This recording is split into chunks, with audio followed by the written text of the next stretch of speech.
नमस्कार साथियों, मैं मोहित एक बार फिर सभी का स्वागत करता हूं अपने परिवार एग्जामपुर में। हम एग्जामपुर कलम से क्रांति। सभी को राधे राधे, राम राम, आदाब, सत श्री अकाल। सभी का स्वागत है, सभी को गुड मॉर्निंग, शुभ प्रभात। जैसा कि आप सभी को पता है कि सुबह के 11 बज चुके हैं और 11 बजे प्यारी सिंधी की क्लास होती है और ये निरंतरता क्लास आपकी प्रत्येक दिन सुबह 11 बजे आपकी शुरू हो जाती है। तो एक बार सभी लोग क्या करेंगे, सेशन को जबरदस्त तरीके से शेयर करेंगे। जिन बच्चों ने अभी तक शेयर ना किया हो सभी लोग जबरदस्त तरीके से सेशन क्या करेंगे, शेयर करेंगे भाई, है ना। तो जितने बच्चे हैं सभी लोग शेयर कर दीजिए भाई। फिर आप लोग जैसा कि जानते हैं बहुत बेहतरीन से प्रश्नों पर हम लोग क्या करने वाले, चर्चा करने वाले। और ये ऐसे प्रश्न है कि मजा आ जाता भाई हम लोग प्रैक्टिस करने पर। तो एक बार हम सभी का नाम ले लेते हैं। जैसा कि हम देख पा रहे हो भाई साहब, फालतू के कमेंट ना किया करो, है ना।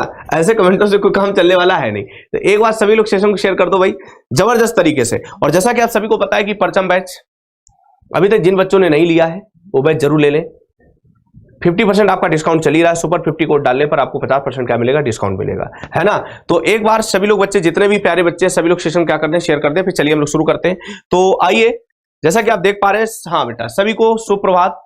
जागृति जी, अंकिता जी, सारे के सारे बच्चे, बहुत सारे बच्चे जुड़ गए। इतनी जल्दी जल्दी कमेंट चलते रहते हैं जिसमें नाम भी नहीं पढ़ पाते, है ना भाई। तो चलिए शुरू करते हैं आज का पहला प्रश्न। जैसा कि आपके सामने जो आज का पहला प्रश्न है, सारे के सारे बच्चे उत्तर देंगे। चलिए तो देखते हैं हम लोग आज के पहले प्रश्न पर हम लोग चर्चा करेंगे। और आज का पहला प्रश्न देखो क्या दिया है आपके सामने, दिया लोकप्रिय शब्द में समास है। जल्दी बताओ भाई, सारे के सारे बच्चे उत्तर देंगे। जैसा कि आप जानते हो लोकप्रिय में प्यारे बच्चों आपको समास बताना है। कई बार ये पेपर में पूछा गया है और कई बार मैंने इसकी प्रैक्टिस भी कराई है। लोकप्रिय का मतलब आप लोग जानते हैं।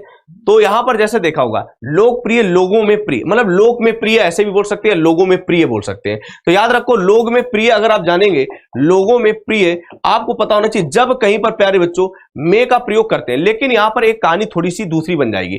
लोगों में प्रिय, तो लोगों में प्रिय बच्चा, वैसे तो हम तत्पुरुष समास इसको सही करते हैं। क्या करते हैं, तत्पुरुष समास ए विकल्प आपका क्या हो जाएगा, सही हो जाएगा। तो जिन बच्चों ने ए विकल्प सही किया है वह अपने स्थान पर बिल्कुल क्या हो जाएंगे, सही हो जाएंगे। सारे के सारे बच्चे देखो, अगर हम बात करते हैं यहां पर अव्ययभाव समास क्या होता है, जिसका पूर्व पद प्रधान होता है। पूर्व पद बेटा क्या होता है, प्रधान होता है। तो याद रखो दोस्तों, यहां पर आपको पता होना चाहिए कि यहां पर पूर्व पद इसका बेटा क्या होगा, प्रधान होगा। पूर्व पद आपको बच्चा प्रधान हो जाता है। बहुब्री समास का आप जानते होंगे कोई भी पद प्रधान इसका नहीं होता है। तो बहुब्री को आप समझ सकते हैं, कोई पद प्रधान इसका नहीं होता बेटा, कोई पद इसका बच्चा क्या नहीं होता, प्रधान नहीं होता है। आगे देखेंगे बेटा, यहां पर लिखा कर्मधारय की बात करेंगे। किसकी बात करते हैं, कर्मधारय। कर्मधारय में अगर हम देखेंगे इसका भी उत्तर पद प्रधान होता है। कैसा पद प्रधान होता है, उत्तर पद प्रधान होता है। और बच्चा तत्पुरुष समास में आप जानते होंगे इसका भी उत्तर पद बेटा क्या होता है, प्रधान होता है। उत्तर पद क्या होता है बेटा, प्रधान होता है। तो यहां पर विकल्प आपका एकदम उत्तर क्या हो जाएगा, सही हो जाएगा। सारे के सारे बच्चे उत्तर सही दे रहे हैं भाई। इसी प्रकार से आपको क्या करना है कि अगर आप लोग प्रैक्टिस कर रहे हैं तो एक ना एक दिन सारे के सारे प्रश्न आपके सही होने लगते हैं। और ऐसा अगर हम लगातार एक स्लॉट को हम क्या करते हैं, फॉलो करते हैं, तो सारे के सारे प्रश्न भी आपके क्या होने लगते हैं, रिपीट होने लगते हैं। तो आपको उत्तर ऐसे ही पेपर में जब जाएंगे तो सारे के सारे प्रश्न क्या, ये मोहिनी वाले गधे कभी नहीं सुधरेंगे, कभी तो सुधर जाया करो। रोज वही हालत है वही मोहिनी, कभी मोहित सर का भी नाम ले लिया करो। चलिए हम लोग चलेंगे दूसरे प्रश्न के पास। आपके सामने बढ़िया सा प्रश्न लिखा हुआ बेटा, पुरुषोत्तम। सारे के सारे बच्चे उत्तर देंगे कि पुरुषोत्तम में कौन सा समास है। अगर हम पुरुषोत्तम की बात करते हैं तो पुरुषोत्तम में आपको पता होना चाहिए क्या होगा भाई, पुरुषों में उत्तम। जो बेटा क्या है, यहां पर हम देखेंगे पुरुषों में उत्तम। पुरुषों में उत्तम की बात करेंगे बेटा, तो पुरुषों में उत्तम पुरुषोत्तम। अब आपको एक याद रखना, अगर मैं एक विकल्प यहां पर ई और बना देते बहुब्री समास, तो बहुत बच्चे बहुब्री में फंस जाते हैं। पुरुषोत्तम किसे कहा जाता है, आप बताएंगे श्री राम को। लेकिन बेटा याद रखना पुरुषों में उत्तम, लेकिन इस हिसाब से हम देखेंगे यहां पर जो उत्तर आपका सही होगा, यहां पर जो बच्चा आपका उत्तर सही होगा पुरुषों में उत्तम, तो यहां पर विकल्प नंबर डी आपका बिल्कुल उत्तर क्या हो जाएगा, सही हो जाएगा। पुरुषों में उत्तम, यहां पर पुरुषोत्तम बराबर विकल्प नंबर डी आपका क्या हो जाएगा, राइट हो जाएगा। बहुत बढ़िया, सारे के सारे बच्चे उत्तर सही दे रहे हैं और इसी प्रकार उत्तर भी आपको सही देना है। तीसरे नंबर पे चलेंगे तो यहां पर क्या लिखा है, निम्न में से कौन सा द्विग समास का उदाहरण है। सारे के सारे बच्चे उत्तर बताएंगे निम्न में से कौन सा यहां पर द्विग समास का आपका उदाहरण है। द्विग मतलब आप लोग जानते होंगे ना, द्विग का मतलब होता है पूर्व पद में क्या होनी चाहिए, संख्या होनी चाहिए। पूर्व पद में बच्चा क्या होनी चाहिए, संख्या होनी चाहिए। और आपको पता है एक आपका क्या बनना चाहिए, समूह बनना चाहिए। क्या बनना चाहिए बेटा, समूह बनना चाहिए। जैसे समूह बनाते हैं उसको हम लोग क्या कहते हैं, आपको पता होना चाहिए, द्विग समास। अब देखो जैसे पीतांबर लिखा है, पीतांबर की बात करेंगे, क्या लिखा बेटा, पीतांबर। पीतांबर का मतलब होता पीला है जिसका अंबर, पीला है जिसका अंबर, अर्थात पीला है जिसका अंबर की बात करें बेटा, तो याद रखो दोस्तों पीला है जिसका अंबर, आपको पता है ये बहुब्री के साथ चला जाएगा। किसके साथ चला है? बहुब्री के साथ। चौराहा आप जानते हो कि ये आपके किसके साथ? द्विगु समास के साथ है। चार राहों का आप लोग समूह बनाएंगे। जैसे चार राहों का समूह बनाते हैं तो याद रखो चार राहों का हम लोगों ने क्या बनाया? चार राहों का समूह। चार राहों का जैसे बच्चा हम लोग समूह बनाते हैं तो चार राहों का समूह बराबर चौराहा हो जाता है। यहां पर नेत्रहीन की बात करें, नेत्र से हीन, इसको अपादान तत्पुरुष के साथ ले जा सकते हैं। अपादान तत्पुरुष के साथ, किसके साथ? अपादान तत्पुरुष के साथ। रुपया पैसा की बात देखेंगे, रुपया और पैसा, ये बच्चा किसके साथ जाएगा?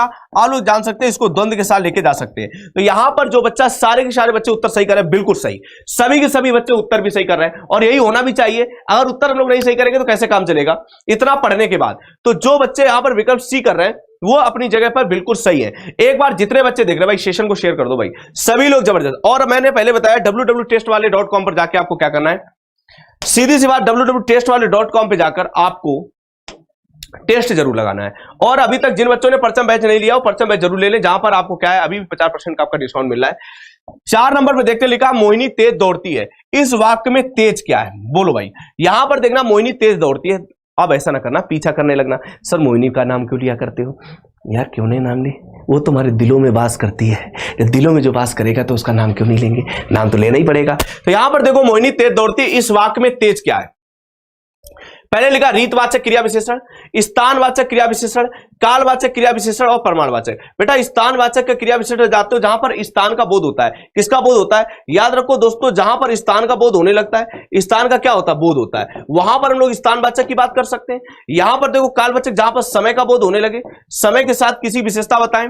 प्रमाण में आप नापने तोलने के द्वारा विशेषता बताते हैं, वो प्रमाणवाचक हो जाता है। तो यहां पर देखेंगे मोहिनी तेज दौड़ती है, तो ये यहां पर तेज की वो बात करा, किसकी? तेज। तेज मतलब आप जानते हो ना, ये जैसे मैंने देखा तेज दौड़ती है। तो याद रखो दोस्तों विकल्प नंबर आपका ए उत्तर बिल्कुल सही हो जाता है। ए विकल्प आपका बिल्कुल सही हो जाता है, क्योंकि जैसे मैंने देखा मोहिनी तेज दौड़ती है। तेज का मतलब यहां पर ये रीतवाचक क्रिया विशेषण, और सारे के सारे बच्चे उत्तर भी सही कर रहे हैं। मजा भी आता है यार। अब तो हमें ऐसा लगने लगा है कि आप लोग इतने इत्मीनान से पढ़ते हैं कि सारे के सारे प्रश्नों को क्या कर ले जाते हैं? सही कर ले जाते हैं। तो यहां पर उत्तर आपका ए विकल्प आपका बिल्कुल क्या हो जाएगा? सही हो जाएगा। चलिए आगे बढ़ेंगे प्यारे बच्चों। अगले नंबर पे देखते हैं, देखो क्या लिखा, 5 नंबर की बात करते हैं। यहां पर बेटा लिखा निम्नलिखित में से किस शब्द की वर्तनी अशुद्ध है? बताइए बच्चा, इसमें आपको अशुद्ध वर्तनी के बारे में याद रखना है। अशुद्ध वर्तनी आपको बताना कौन सी वर्तनी इसमें अशुद्ध है, बोलो भाई। यहां पर देखो बच्चा, अगर हम देखेंगे सबसे पहले लिखा उज्ज्वल। उज्ज्वल को हम लोग ऐसे लिखते हैं और वो ऐसे ही लिखा हुआ है उज्ज्वल, तो ये तो आपका सही लिखा हुआ है। क्या लिखा? अध्यात्म। अगर अध्यात्म की बात करेंगे ये भी सही लिखा हुआ है। यहां पर देखेंगे श्रृंगार की बात करेंगे बच्चा, श्रृंगार हम लोग कैसे लिखते हैं? याद रखो दोस्तों, श्रृंगार को हम लोग इस प्रकार लिखते हैं, तो ये आपका अशुद्ध है, विकल्प सी भी सही होगा। लेकिन ज्योत्सना की बात करेंगे ये भी अशुद्ध लिखा हुआ है, या फिर टाइपिस्ट मिस्टेक क्या होगी? मिस्टेक हुई होगी, या फिर उसने क्या किया होगा, इसको गलत ही आपको टाइप भी कर दिया होगा।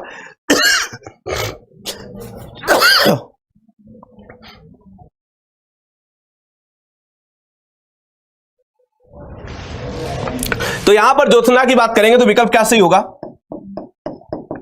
ये सही होगा। जहां पर ताबी आधा है और बच्चा आपका साबी आधा मिलता है, ये आपका इस प्रकार से उत्तर यहां पर क्या प्यारे बच्चों सही होगा। तो विकल्प नंबर सी और डी, जिन बच्चों ने सही किया वो अपने स्थान पर बिल्कुल सही है और उत्तर भी सही आप लोग दे रहे हैं। अब तो यार पढ़ते पढ़ते आपकी इतनी आदत पड़ गई है कि प्रश्न रिपीट भी हो जाते हैं, फिर भी हम साले उनको सही कर ले जाते। क्यों बच्चा?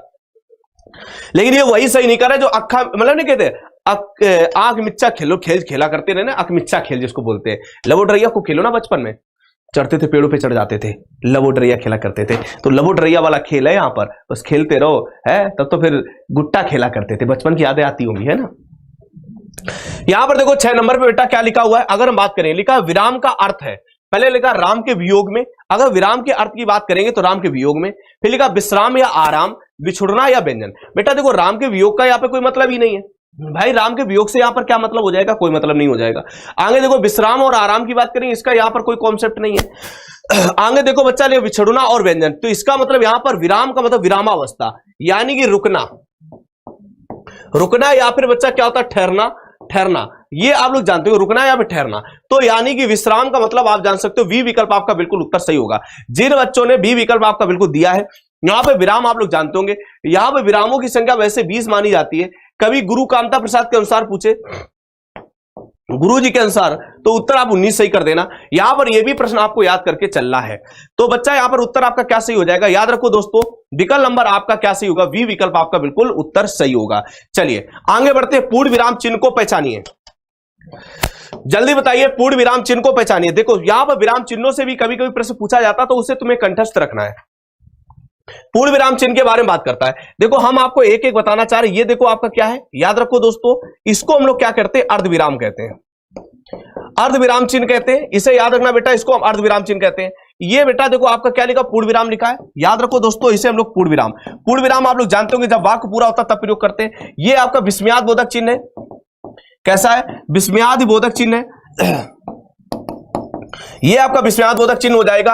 आगे देखो बेटा, इसकी बात करेंगे तो ये बच्चा आपका क्या, अल्प विराम है। क्या है, अल्प विराम है। तो याद रखो दोस्तों, इसको हम किस प्रकार से क्लियर करेंगे, तो यहां पर उत्तर आपका क्या सही हो जाएगा। यहां पर दोस्तों याद रखिएगा, जो आपका उत्तर सही होगा वो विकल्प नंबर आपका क्या पूछ के आ रहा है, पूर्ण विराम पूछ रहा है। यानी कि पूर्ण विराम कौन सा होगा, तो ये तो आप सभी लोग सही कर ले गए होंगे, सी। लेकिन याद रखना, इससे पहले जो ए नंबर पे दिया उसको अर्धविराम कहेंगे। क्या करते हैं, अर्धविराम। इसका बी पे देखो, इसको अल्पविराम कहते हैं, और सी पे आपका पूर्ण विराम है, और डी पे आपका क्या है, विस्मयादि बोधक चिन्ह का हम लोग क्या करते हैं, प्रयोग करते हैं। यहां पर इस प्रकार से उत्तर को हम लोग क्या करेंगे, सही करते हैं। चलिए आगे देखेंगे, हंस पद किस विराम का एक चिन्ह है, जल्दी बताइए। यहां पर आपको बताना, हंस पद की बात करते हैं, जल्दी बताओ भाई दोस्तों। यहां पर 8वें नंबर को उत्तर आपको देना है। देखा, हंस पद किस विराम चिन्ह का आपका नाम है, बोलो भाई। अगर इसका और एक नाम पूछना चाह रहा है, देखो अल्प विराम का कोई और तो नाम होता नहीं है, इसको बेटा अल्प विराम। लोप आपका इस प्रकार जब हम डॉट डॉट का प्रयोग करते हैं, ये लोप चिन्ह होता है। आगे देखो, पूर्ण विराम को आप लोग अभी मैंने बताया पूर्ण विराम होता है। त्रुटिपूर्ण ये आपका हंस पद होता है, ये इस प्रकार से बनता है चोच की तरह, और ये क्या करता है, वाक्य में जाके त्रुटि को पूरा करता है। किसो, वाक्य में जाकर त्रुटि को क्या करता है, पूर्ण करता है। जैसे त्रुटि को पूर्ण करता है, याद रखो उसको त्रुटिपूर्ण भी कह सकते हैं। तो यानी कि इसका एक और नाम क्या होता है, बी त्रुटिपूर्ण। यानी जिन बच्चों ने उत्तर बी दिया है वह अपने स्थान पर बिल्कुल क्या होंगे, सही होंगे। तो हंस पद का एक नाम और क्या होता है, तो इसको हम लोग किस नाम से जानते हैं, तो आप बताइएगा। इसको हम लोग त्रुटिपूर्ण के नाम से भी जानते हैं। किसके नाम से जानते हैं, त्रुटिपूर्ण। बहुत बढ़िया। आगे देखो बच्चा बढ़ेंगे, बालक स्कूल से कब आया, बताओ भैया। लिखा है, जल्दी से बताइए, सारे के सारे बच्चे उत्तर देंगे। यहां पे लिखा, बालक स्कूल से कब आया, उचित विराम चिन्ह का प्रयोग कीजिएगा। आपको सारे बच्चों को उत्तर देना है कि बालक स्कूल से कब आया। इसमें जाके आपको उचित विराम चिन्हों को क्या करेंगे, हम लोग प्रयोग करते हैं। तो सीधी सी बात है, कब लिखा है ना, और कब तुम आओगे, यानी जब कहीं पर पूछने की बात करता है। नहीं, कभी कोई कहते हैं, हेलो डार्लिंग, आप कब आएंगी, हैं आप कब आएंगी, आप पूछ रहे हो ना। जैसे किसी से पूछने की बात करते बेटा, तो पूछना ही बच्चा प्रश्नवाचक कहलाता है। तो याद रखो दोस्तों, यहां पर किस चिन्ह का प्रयोग करेंगे, तो यानी कि प्रश्नवाचक चिन्ह का हम लोग क्या करते हैं, प्रयोग करते हैं। विकल्प नंबर बी आपका उत्तर सही हो जाएगा। जबकि ए की बात करेंगे, ये क्या होगा, अल्पविराम होता है। क्या होता है बच्चा, अल्पविराम होता है। इधर देखोगे बेटा, इसको हम लोग क्या करते हैं, अर्धविराम करते हैं, भी आपको पता है। इसको हम लोग अर्धविराम करते हैं। इसको बेटा आप सारे बच्चों को पता है, इसको बच्चा जाके हम लोग क्या करते हैं, पूर्ण विराम करते हैं। तो इस प्रकार से जाके उत्तर को हम लोग क्या करते हैं, सही करते हैं। तो याद रखो दोस्तों, यहां पर विकल्प आपका कौन सा सही होगा, आपको जाके उत्तर यहां पर देना है। वो उत्तर आपका क्या सही होगा, बालक कब आया, तो यानी वी विकल्प आपका बिल्कुल उत्तर सही होगा। बहुत बढ़िया। आगे देखो, घुटने टेकने के मुहावरे का अर्थ क्या होता है, सारे बच्चे बताओ। सारे के सारे बच्चे उत्तर देंगे। घुटने टेकने का मुहावरे का अर्थ क्या होता है भाई, घुटने में दर्द होना। अब ये तो कहने घुटने मैंने टेक दिया तो घुटने में दर्द होने लगी ना भाई। घुटने टेकने का मतलब दुखी होना, ये भी नहीं होगा। इधर देखो, घुटने का ये भी नहीं होगा। यहां पे विजय प्राप्त करना अगर हम देखेंगे, ये भी नहीं भाई। घुटने टेक दिया तो वहां पर तुमने कौन सी विजय प्राप्त कर ली है, घुटने टेकने के बाद आपने कौन सी विजय प्राप्त कर ली है। यानी कि आप समझ सकते हो, जब कहीं घुटने टेक देते हो ना कहीं है, बीबी के सामने घुटने टेक देते हो, यानी कि हार मान जाते हो। यानी विकल्प नंबर आपका उत्तर क्या होगा, सी विकल्प आपका बिल्कुल सही होगा। जिन बच्चों ने सी उत्तर दिया है ना भाई, जैसा कि सारे के सारे बच्चे, अरे तुम लोग मोहिनी जिंदाबाद, इनके चक्कर में क्या पड़े रहते हो यार, पढ़ा करो भाई। तो यहां पर मैंने देखा, जो आपको उत्तर सही होगा वो विकल्प नंबर सी आपको क्या करना होगा, सही करना होगा। चलिए आगे देखो, लिखा हस्ताक्षेप का शुद्ध शब्द आपको बताना है। हस्ताक्षेप को अगर आपको क्या करना बेटा, शुद्ध आपको बताना, तो जल्दी बताओ भाई।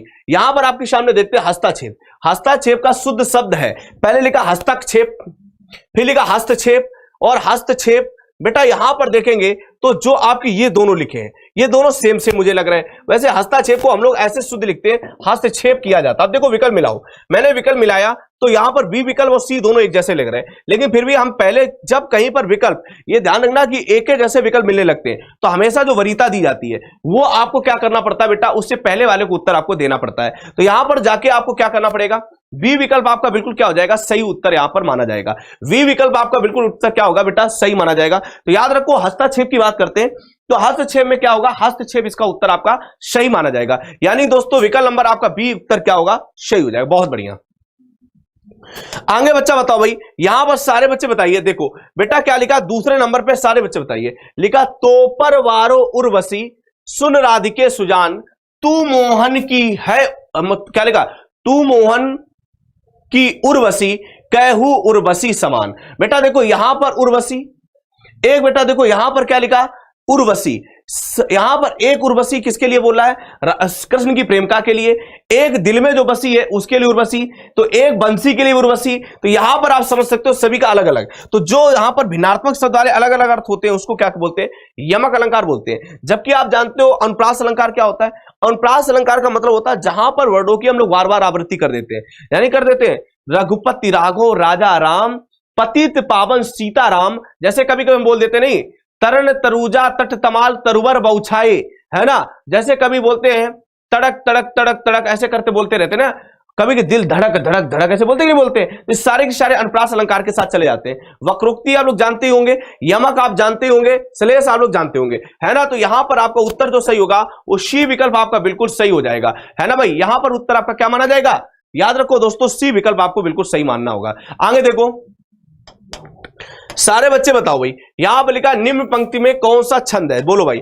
लिखा हुआ है निम्न पंक्तियों में कौन सा छंद है। पहले लिखा मेरी भव बाधा हरो राधा नांगर सोए जा तनकी झाई परे श्याम हरित दुति होए।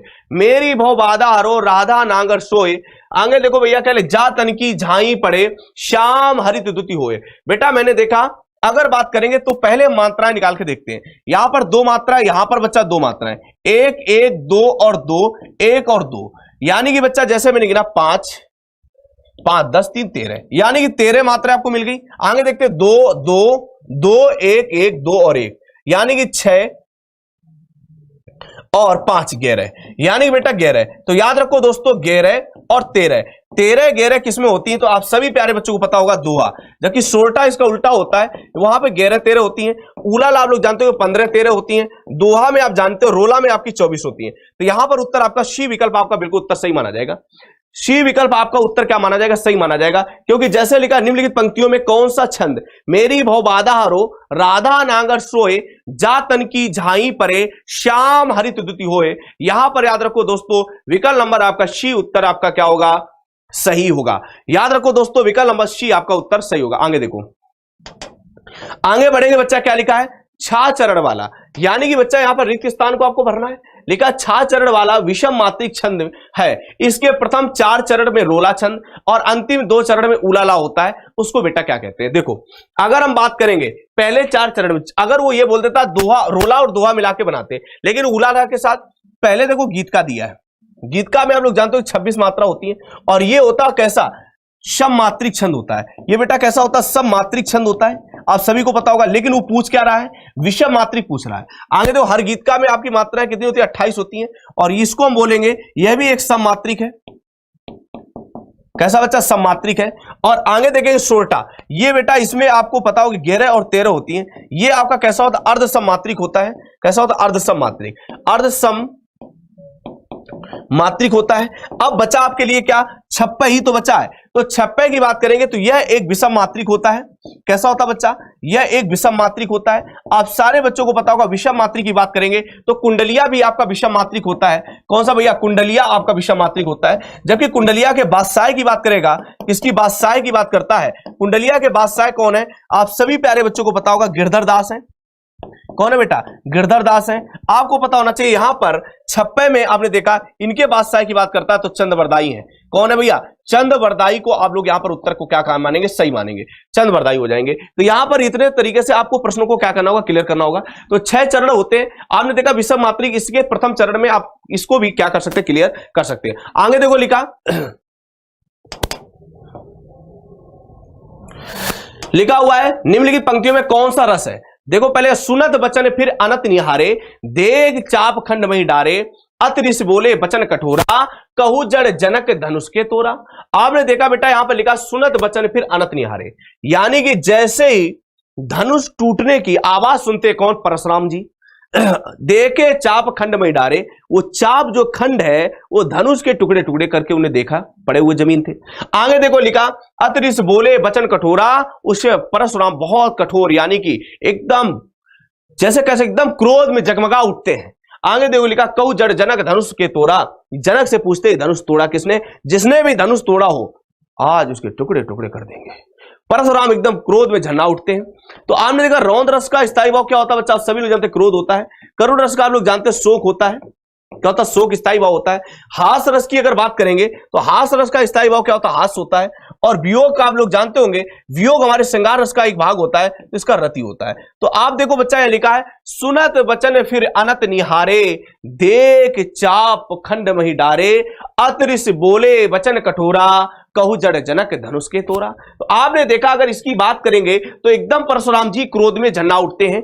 क्रोध में एकदम बहुत आंखें लाल पीली करने लगते हैं। देखा है पिताजी कभी कभी क्रोध में आ जाते हैं, एकदम आंखें लाल पीली करने लगते हैं।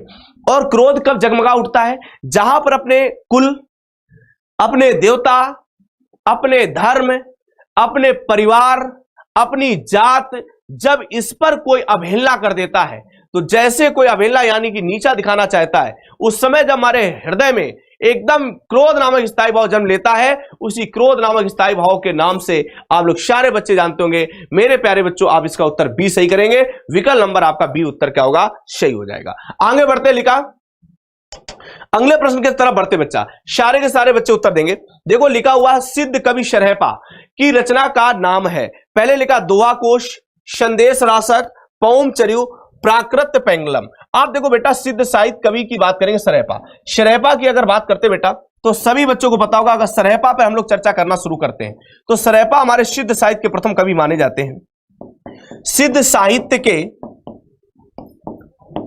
बेटा आप सभी को पता होगा प्रथम कवि माने जाते हैं, सिद्ध साहित्य के प्रथम कवि हो जाते हैं। इसके बाद आप लोग जानते होंगे इन्होंने महत्वपूर्ण 32 ग्रंथ लिखे। कितने?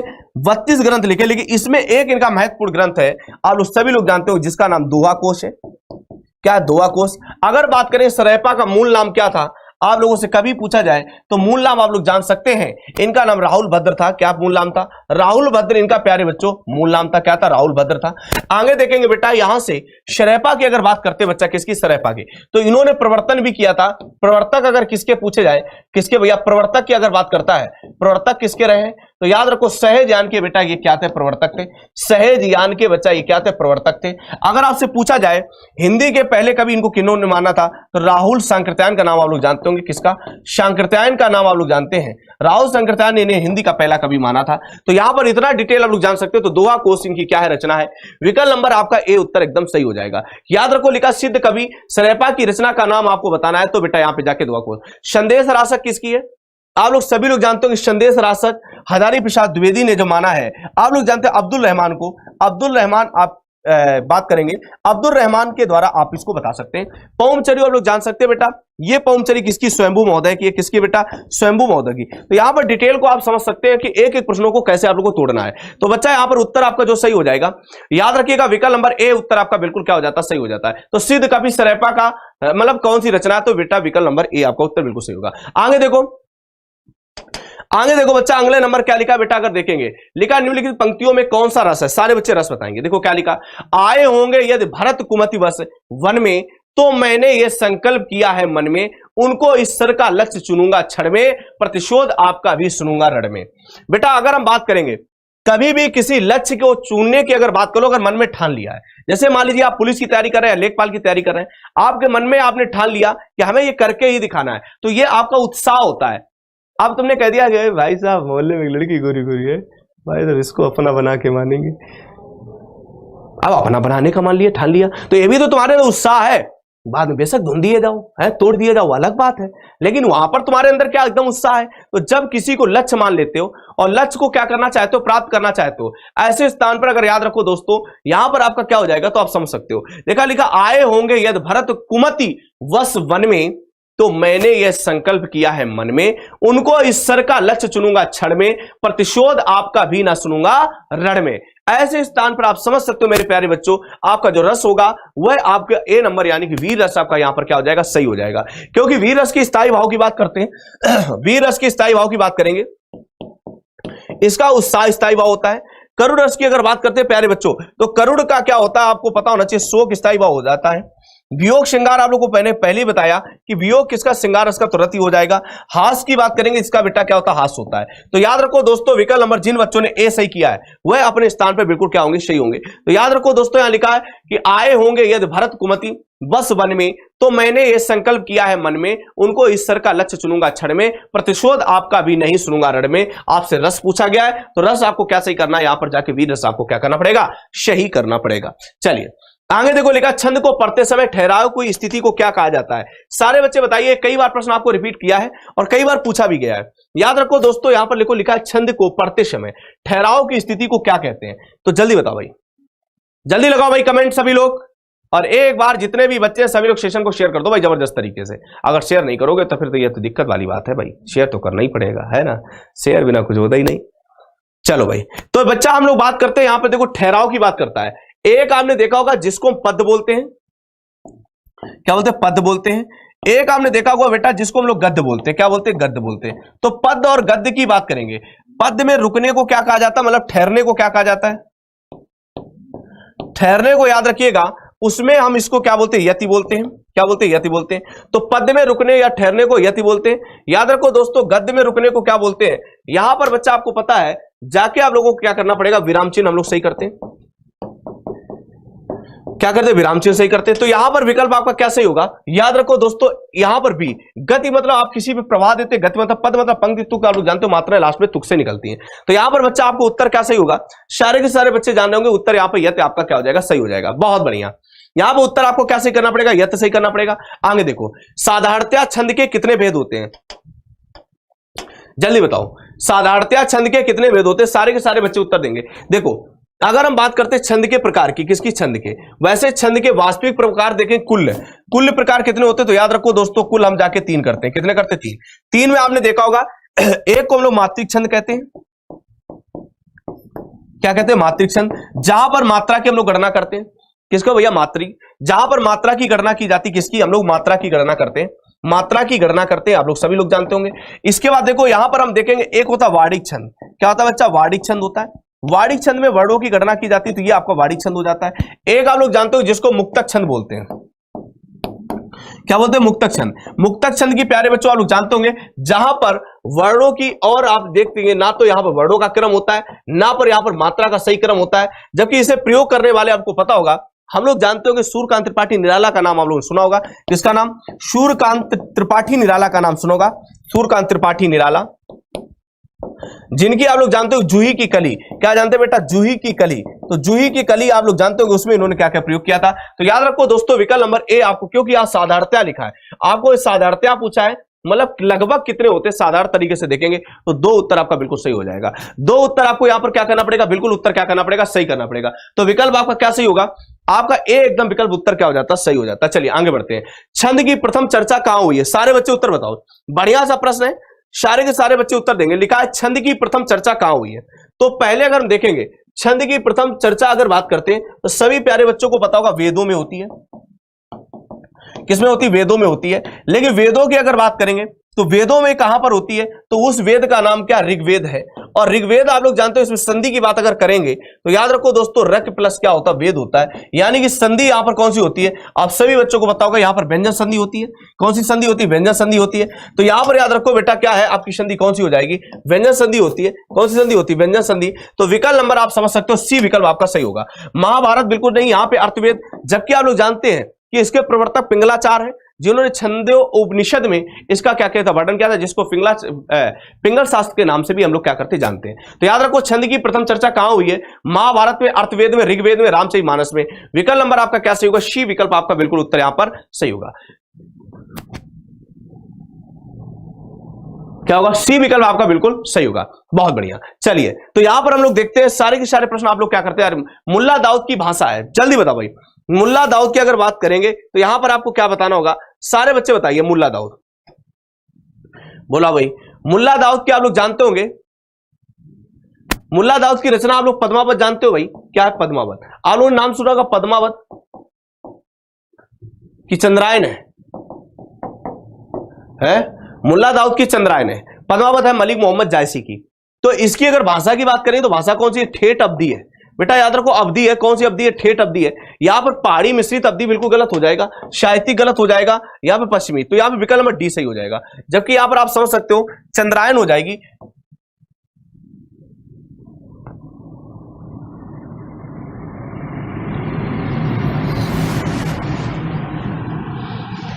बोलो भाई, समझ में आ रहा कि नहीं आ रहा? जल्दी बताओ भाई, सारे के सारे बच्चे उत्तर दो भाई। सभी लोग इसका क्या करेंगे? उत्तर देंगे भाई। अच्छा, कुतुबुन की बताओ कौन सी रचना है? सारे बच्चे बताओ कुतुबुन की।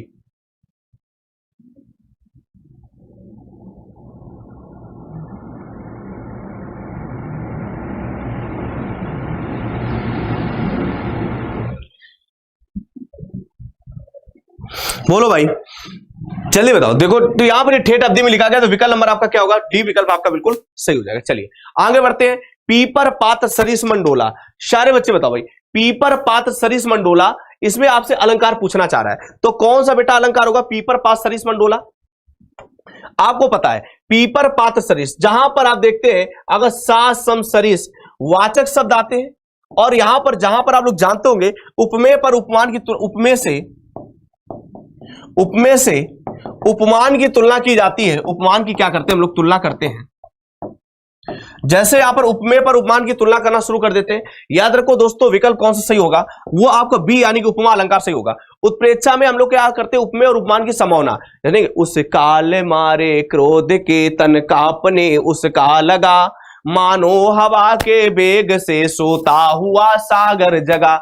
तो आप लोग जान सकते हैं मेरे प्यारे बच्चों, यहां पर उत्प्रेक्षा आपका क्या हो जाएगा? अलंकार सही हो जाएगा। क्या हो जाएगा? उत्प्रेक्षा। रूपक में रूप चढ़ाते, चरण कमल बंदो हर राई, तो यहां पर जैसे आप मैया में तो चंद्र खिलौना लय हो, ऐसे स्थान पर याद रख सकते मेरे प्यारे बच्चों, उत्तर जो सही होगा वह आपका वी विकल्प आपका बिल्कुल सही हो जाएगा। आगे बढ़ते हैं। देखो लिखा, उस तपस्वी से लंबे थे देवदार दो चार खड़े, उस तपस्वी से लंबे थे देवदार दो चार खड़े। अब देखो बेटा, यहां पर देखते श्लेष अलंकार है, पर संख्या भी, अतिशयोक्ति और प्रतीप। देखो यहां पर उस तपस्वी से लंबे थे देवदार दो चार खड़े, यार उस तपस्वी से कितना तुमने उल्टा कर दिया, मतलब इतना बढ़ा चढ़ा के बोल दिया। जब कहीं पर बढ़ा चढ़ा की बात करते हैं, जैसे कभी कभी तुमने देखा होगा, नहीं कहते रण बीच चौकड़ी भर भर के चेतक बन गया निराला था, राणा प्रताप के घोड़े से पड़ गया हवा का पाला था। तो यहां पर राणा प्रताप के घोड़े से हवा का जो पाला पड़ गया, तो इतना बढ़ा चढ़ा के बोल दिया गया मेरे प्यारे बच्चों। तो आप याद रख सकते हो यहां पर आपका जो सही होगा वो अतिशयोक्ति अलंकार होता है। श्लेष अलंकार आप लोग जानते होंगे, जहां पे रही मन पानी राखिए बिन पानी सब सून, पानी गए ना उभरे मोती मानुष चून। तो यहां पर श्लेष अलंकार आपका हो जाता है। याद रखिएगा बच्चा, प्रतीप अलंकार जो होता है यह उपमा का आपका उल्टा माना जाता है। तो वी विकल्प आपका बिल्कुल उत्तर इसका सही हो जाएगा। आगे बढ़ते बच्चा, देखो क्या लिखा, सिद्धों के प्रथम कवि की बात करेंगे, मैंने अभी बताया था। जल्दी बताओ भाई, सिद्धों के प्रथम कवि की बात करते हैं। सिद्ध साहित्य लोग जानते होंगे, सिद्धों की अगर बेटा संख्या की बात करते हैं, किसकी बात करते हैं? संख्या। तो संख्या याद रखिएगा 84 संख्या थी। अगर इनमें प्रथम कवियों की बात करते हैं तो प्रथम कवि कौन है? सरैपा महोदय हैं। लेकिन अगर आपसे पूछा जाए प्रथम स्थान किसका था, याद रखना दोस्तों, प्रथम स्थान अगर बात करते हैं लुइपा का स्थान प्रथम था, जिनके गुरु का नाम था सबरपा। इनके गुरु का नाम बेटा क्या था? सबरपा था। तो याद रखो, और इनके गुरु का नाम क्या था? तो याद रखो सरैपा इनके गुरु का नाम था। तो विकल्प नंबर ए आपका बिल्कुल सही होगा। सिद्धों की अगर बात करते हैं, याद रखो दोस्तों, जैसे उसने कहा सिद्धों के प्रथम कवि की अगर बात करते हैं, तो याद रखो विकल्प नंबर आपका ए उत्तर बिल्कुल सही हो जाएगा, क्योंकि संख्या 84 थी। ऐसे प्रकार से उत्तर को हम लोग को क्या करना पड़ेगा? सही करना पड़ेगा। बहुत बढ़िया। अपभ्रंश के प्रथम महाकवि कौन थे? जल्दी बताओ भाई, अपभ्रंश के प्रथम महाकवि कौन थे? सारे के सारे बच्चे उत्तर इसका सही देंगे। देखो मैंने देखा अपभ्रंश के अगर प्रथम यहां पर देखते हैं, आपसे प्रथम महाकवि पूछे जाते हैं। प्रथम महाकवि अपभ्रंश में आप देखते होंगे, एक नाम आप लोगों ने सुना होगा स्वयंभू महोदय का। किसका नाम? स्वयंभू। ये अपभ्रंश के आपके क्या थे? प्रथम कवि थे।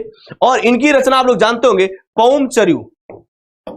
पौमचर्यू के बारे में आप लोग जानते होंगे। स्वयंभू महोदय को अपभ्रंश का वाल्मीकि भी कहा जाता है। क्या कहते हैं हम लोग इन्हें? अपभ्रंश का वाल्मीकि भी कहा जाता है। क्या कहते हैं हम लोग? अपभ्रंश का वाल्मीकि कहते हैं। तो यहां पर जो उत्तर आपका सही होगा वो डी विकल्प आपका बिल्कुल सही हो जाएगा, क्योंकि इन्हें अपभ्रंश का बच्चा क्या कहा जाता है? वाल्मीकि भी कहा जाता है। जैसा कि देखो, अपभ्रंश के प्रथम महाकवि की अगर बात करते हैं तो अपभ्रंश के प्रथम महाकवि कौन हो जाते हैं? याद रखो दोस्तों, डी विकल्प आपका बिल्कुल उत्तर क्या होगा? सही हो जाएगा। चलिए आगे बताइए। यहां पर लिखा नाभादास। जो नाभादास की बात करते हैं बेटा, किसकी? नाभादास। नाभादास द्वारा लिखित अष्टयाम कौन सी भैया? अष्टयाम किस भाषा में लिखी गई? इनकी अष्टयाम भी है बच्चा, और नाभादास की याद रखना एक कौन है? भक्त का, कौन है? भक्तमाल। ये दोनों आपकी इनकी रचना जानते होंगे। नाभादास के बारे में जानते होंगे, ये तुलसीदास के समकालीन, तुलसीदास के समकालीन राम भक्त कवि थे।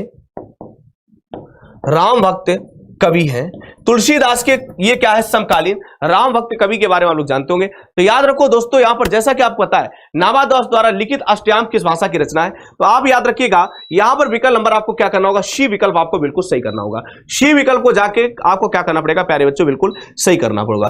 तो नाभादास द्वारा लिखित अष्टयाम किस भाषा में लिखी गई है? तो याद रखो दोस्तों, सी विकल्प आपका बिल्कुल क्या हो जाएगा? सही हो जाएगा। चलिए आगे देखो, बच्चा लिखा विशल देव रासो। जल्दी बताओ भाई।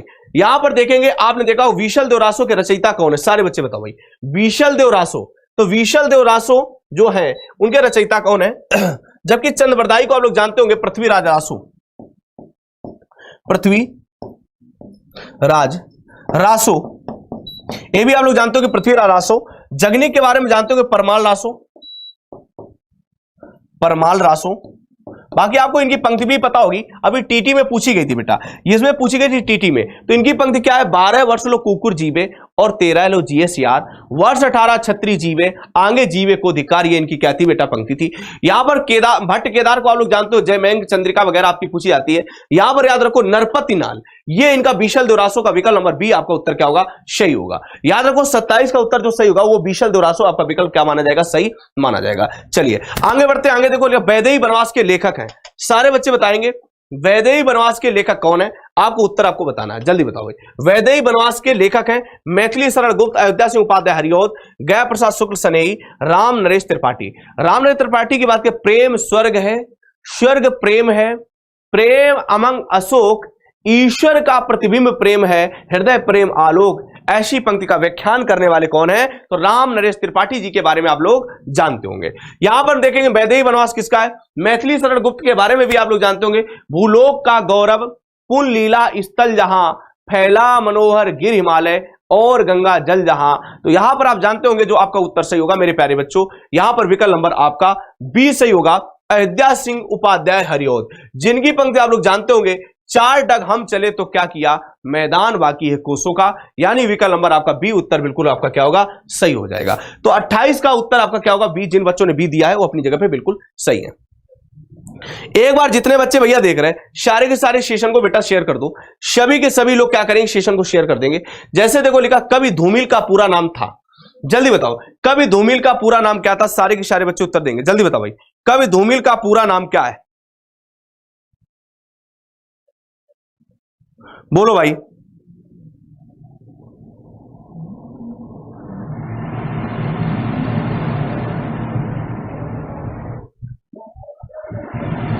जल्दी बताओ भाई। तो यहां पर आपको पता है कि अगर देखेंगे कवि धूमिल का पूरा नाम आप सभी बच्चों को पता होगा, तो मैंने कितनी बार बताया है, धूमिल का नाम था सुदामा पांडे धूमिल। इनका पूरा नाम क्या है? सुदामा पांडे धूमिल। यानी विकल्प नंबर आपका क्या हो जाएगा? सी विकल्प आपका बिल्कुल सही होगा। याद रखो कवि धूमिल का पूरा नाम क्या है? सुदामा पांडे धूमिल। यानी विकल्प नंबर आपका सी उत्तर एकदम सही होगा। चलिए आगे बात करते हैं, वर्तमान काल के कितने भेद हैं? सारे के सारे बच्चे बताएंगे वर्तमान काल के कितने भेद हैं। सभी लोग उत्तर सही बता दो। सारे के सारे बच्चे उत्तर सही बताएंगे। यहां पर लिखा है वर्तमान काल के कितने भेद हैं? बोलो भाई। तो वर्तमान काल के भेदों की अगर बात करते हैं तो आपको पता होना चाहिए, वर्तमान काल के भेद की अगर बात करेंगे तो पहले मैंने बताया 5 आपको करना है। 5 कौन कौन से? सामान्य वर्तमान, क्या करना? सामान्य वर्तमान। दूसरे नंबर पे आप लोग जानते हो तात्कालिक, तात्कालिक या बेटा इसको अपूर्ण वर्तमान करेंगे, अपूर्ण वर्तमान करते हैं। तीसरे नंबर पे आप लोग बच्चा लोग जानते होंगे, आप लोग संदिग्ध वर्तमान करना होगा। क्या करना होगा? संदिग्ध वर्तमान करना होता है। संदिग्ध वर्तमान के बाद आप लोग जानते हो संभाव वर्तमान करना होगा, क्या करना, संभाव, और एक आपका पूर्ण वर्तमान, यानी कि 5 आपको करना होता है। तो विकल्प नंबर डी आपका बिल्कुल सही होगा। डी अगर नहीं होता तो 3 कर सकते थे। यहां पर उत्तर आपको पता नहीं वर्तमान काल के कितने भेद होते हैं, तो वर्तमान काल के भेदों की अगर बात करें डी विकल्प आपका बिल्कुल उत्तर क्या होगा, सही होगा। चलिए आगे जल्दी से बताइएगा, मैं पढ़ रहा हूं वाक्य में किस काल का वर्णन हो रहा है, जल्दी बताओ भाई। मैं पढ़ रहा हूं इस वाक्य में किस काल का वर्णन हो रहा है, पहले लिखा पूर्व वर्तमान, दूसरे में लिखा तात्कालिक वर्तमान, संदिग्ध वर्तमान, सामान्य वर्तमान। अगर हम देखते हैं जिसके अंत में, आप सारे बच्चों को पता होगा जिसके अंत में रहा है, रही है आदि सहायक क्रियाओं का प्रयोग किया जाता है, उसको प्यारे बच्चों आप सभी बच्चों को पता होगा अपूर्ण वर्तमान कह सकते हैं, या फिर उसी को तात्कालिक वर्तमान भी कहते हैं। तो यहां पर आपको पता होना चाहिए, जैसे यहां पर विकल्प नंबर क्या होगा, बी विकल्प आपका सही होगा। सामान्य वर्तमान होता तो वह जाता, वह आता, वह खाता है, क्या लिखते, तो वह आता है, वह जाता है, ये आपका सामान्य वर्तमान। संदिग्ध का मतलब होता है, आप लोग जानते हो, जहां पे संदेह प्रकट होता है, वह जा रहा होगा, वह खा रहा होगा, वह पढ़ रहा होगा, यह संदिग्ध आपका वर्तमान हो जाता है। पूर्ण वर्तमान जैसे वह खा चुका है, वह पढ़ चुका है, वह मिल चुका है, अब किससे मिल चुका है तो आप जानते ही हो। तो यहां पर उत्तर आपका क्या होगा, बी विकल्प आपका बिल्कुल, जिन बच्चों ने उत्तर सही किया वह अपने स्थान पर बिल्कुल सही होंगे। चलिए आगे बढ़ते हैं, आगे देखो क्या लिखा है, काल का भेद कौन सा नहीं है, सारे बच्चे बताओ भाई, काल का कौन सा भेद इसमें नहीं है। आपको पता है काल की अगर बात करते हैं ना, किसकी काल की, काल हमारे 3 प्रकार के होते हैं। कितने प्रकार के होते हैं, 3 प्रकार होते हैं, सभी लोग जानते होंगे। तीनों प्रकार में आप देखेंगे, पहले हमारा होता वर्तमान, वर्तमान के बाद आप जानते हो भूतकाल, और भूतकाल के बाद आप लोग जानते हो भविष्य। तो यहां पर आपको पता कौन सा नहीं होता है, आपातकाल प्रकार कोई भी यहां पर नहीं होता है, यानी बी विकल्प आपका बिल्कुल क्या हो जाएगा, सही हो जाएगा, क्योंकि आपातकाल कोई भी प्रकार यहां पर नहीं होता है। याद रखो काल के भेदों की अगर बात करते हैं तो बी विकल्प आपका बिल्कुल क्या हो जाएगा, सही हो जाएगा। आगे देखो, जब कथन से पूर्व कार्य हो चुका हो वहां कौन सा काल होता है, जल्दी बताओ भाई, जल्दी बताओ भाई, सारे के सारे बच्चे उत्तर दो भाई। यहां पर लिखा हुआ है जब कथन से पूर्व कार्य हो चुका हो तो वहां कौन सा काल होगा, वर्तमान काल, भविष्य काल, भूतकाल। अच्छा ये भी तुम्हें नहीं पता है, ये अगर उत्तर नहीं दे पा रहे तो बहुत गलत बात भाई, ये तो उत्तर सभी लोग सही दे दो। यहां पर आपको पता होना चाहिए, इतना सरल प्रश्न आपके पेपर में पूछा जाता है तो ये भी कभी कोई जल्दबाजी में गलत हो जाते हैं। यहां पर लिखा जब कथन के पूर्व में कार्य हो चुका हो, तो वहां पर आपको पता होना चाहिए कौन, वर्तमान काल, भविष्य काल, और क्या लिखा, भूतकाल। बेटा काल आपका कार्य हो चुका है, जब कार्य हो चुका है तो आपको पता होना चाहिए समय भी समाप्त हो जाएगा, क्या हो जाएगा, समय भी समाप्त हो जाएगा। और बेटा जब समय समाप्त कर देंगे तो याद रखो सी विकल्प आपका बिल्कुल उत्तर सही हो जाएगा, यानी कि यहां पर जाके आपको क्या करना पड़ेगा, भूतकाल को उत्तर क्या करना पड़ेगा, यहां पर सही करना पड़ेगा। अगला देखो लिखा, निम्नलिखित में से सर्वनाम कौन सा है, बोलो भाई, इसमें आपको पहचानना है कौन सा सर्वनाम है। देखो बेटा अगर बात करेंगे द्वारा क्या है, तो ये कारक चिन्ह है, ये कारक चिन्ह है। मोहन आपको पता है व्यक्तिवाचक संज्ञा है, क्या व्यक्तिवाचक संज्ञा, ये भी आपको पता है। यहां पर देखो जाना क्या, ये आपकी क्रिया है, तो बचा क्या, तुम ही तो बचा है ना, तो तुम आप क्या करते हो, तो तुमसे आपको पता है ये आपका क्या बनेगा, आपको पता है ये मध्यम पुरुष बनेगा, जाके क्या बनेगा, इसको जाके आपको मध्यम पुरुष आपको करना पड़ेगा, यानी विकल्प नंबर ए आपका उत्तर बिल्कुल सही हो जाएगा। ए विकल्प आपका क्या हो जाता है, यहां पर सही हो जाता है, बिल्कुल सही। चलिए आगे बढ़ते हैं, अगले प्रश्न की तरफ। लिखा निज सर्वनाम आपको बताना है। निज का मतलब जो आप स्वयं कार्य करना चाहते हो, स्वयं के लिए जिन सर्वनामों का आप लोग प्रयोग करते हो वो आपके क्या होते हैं, निजवाचक हो जाते हैं। तो एक बार सभी के सभी बच्चे उत्तर दे दो भाई। यहां पर जैसे लिखा निजवाचक सर्वनाम की बात करेंगे, लिखा तुम, वह, स्वयं और हम। आपको पता होना चाहिए मेरे प्यारे बच्चों, यहां पर देखो अगर बात करते लिखा हुआ है, वह हमारा क्या, ये निश्चयवाचक है, क्या है, निश्चयवाचक सर्वनाम है, आप लोग जानते होंगे। इसका देखो हम की बात करेंगे, हम आपको प्रथम पुरुष के साथ लेके जाएंगे, किसके साथ लेके जाते हैं, प्रथम पुरुष के साथ लेके जाते हैं। आपने देखा होगा स्वयं, तुम की बात करोगे, तुम हमारा मध्यम पुरुष के साथ होता है, किसका, मध्यम पुरुष के साथ होता है। आपने देखा स्वयं की बात करेंगे तो ये याद रखो किसके साथ है, आप ले जाके इसको निजवाचक सर्वनाम आपको करना होगा, यानी सी विकल्प आपका बिल्कुल सही होगा। जिन बच्चों ने सी दिया है ना भाई, अगर सेशन अच्छा लग रहा है तो एक बार सभी लोग सेशन को शेयर कर दो भाई जबरदस्त तरीके से, क्योंकि बहुत सारे प्रश्न ऐसे हैं कि जहां पर हम लोग चारों के चारों विकल्पों को तोड़ते हुए हम लोग क्या कर रहे हैं, आगे बढ़ रहे हैं, और ऐसे प्रश्नों पर भी आपको चर्चा करने की जरूरत है।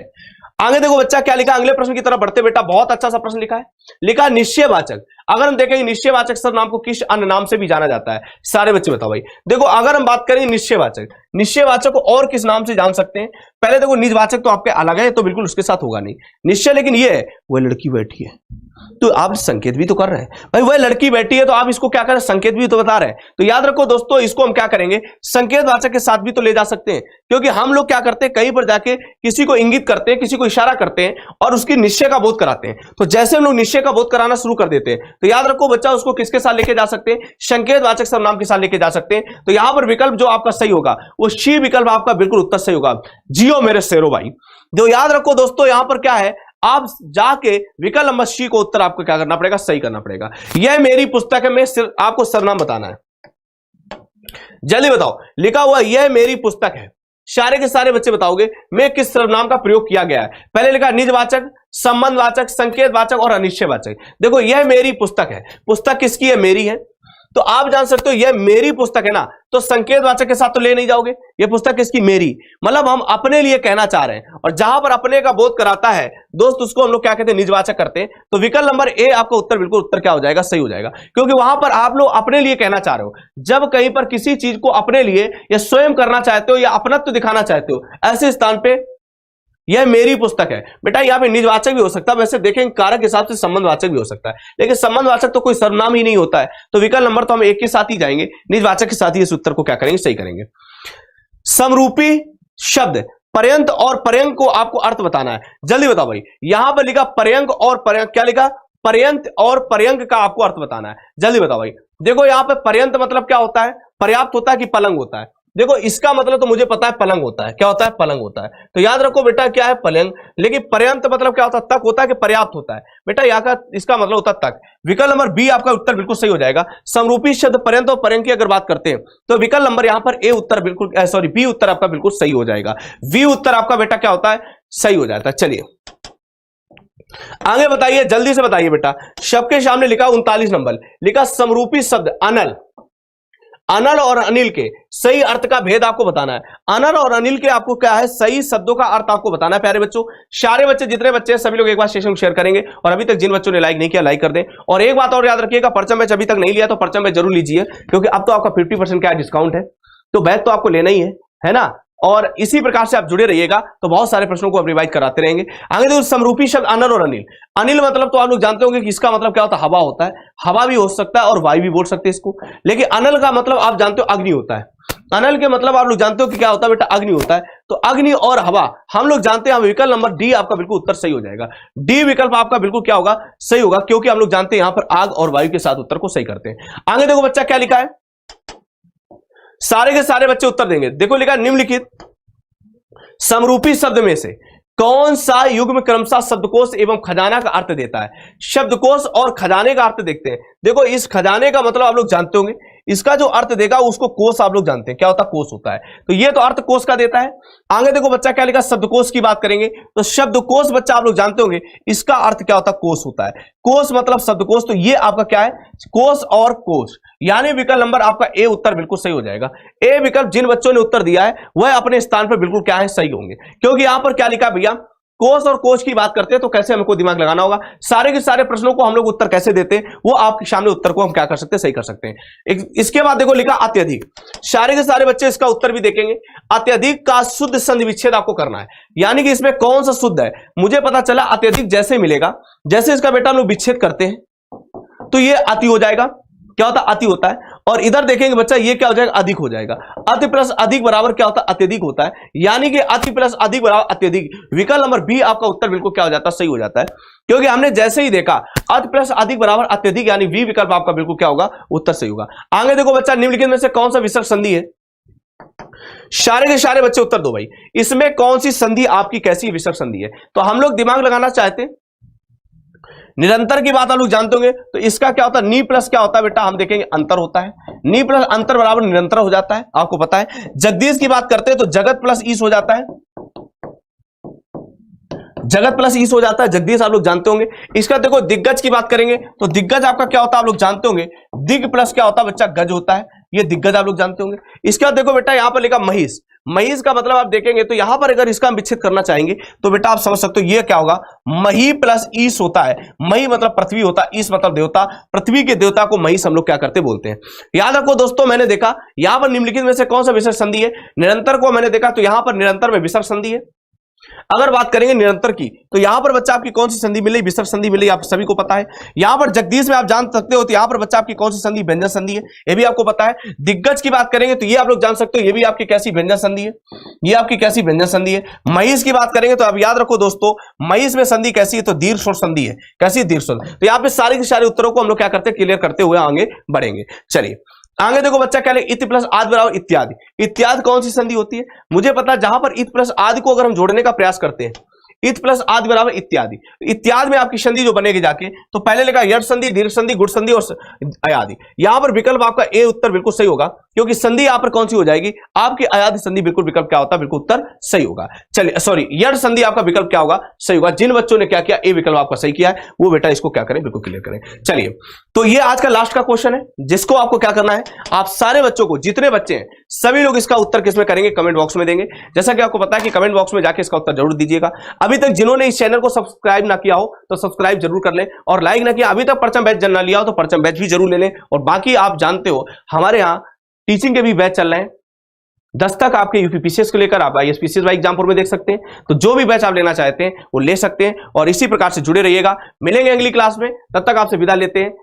और ये जरूर बताइएगा क्लास कैसी लगी, कमेंट बॉक्स में जाके कमेंट करिएगा। मिलते हैं अगली क्लास, तब तक आपसे विदा लेते हैं। जय हिंद, जय हिंदी, जय एग्जामपुर, कर विजय एग्जामपुर।